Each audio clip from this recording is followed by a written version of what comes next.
This is my overall review of Resident Evil Requiem, aka Resident Evil 9. Spoiler alert! So let's start off with the positives. Honestly, I felt like the story was very refreshing. I felt like it redefined the whole series, especially with that ending with Spencer somehow being good.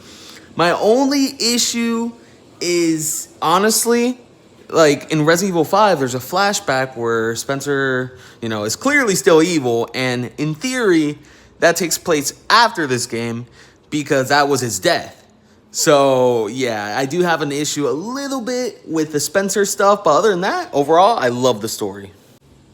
Now, let's talk about the enemies. The enemies, honestly, I enjoyed them, especially in the first section, in the care center. They were very well done. The Raccoon City zombies, it's just classic zombies, You get what you love, It's Resident Evil, right? And overall, the regular enemies, not bad. The soundtrack was decent. I felt like there was way too many moments of silence. I understand that's more for like fear purposes, but yeah, way too many silence in a lot of moments.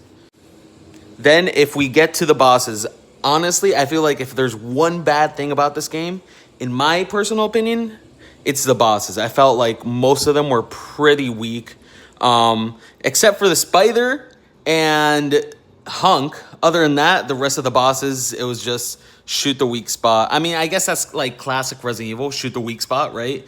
But it just seemed oversimplified in this game.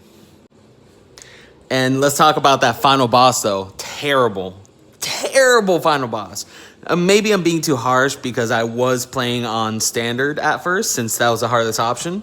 But the final boss was just way too easy and boring and predictable.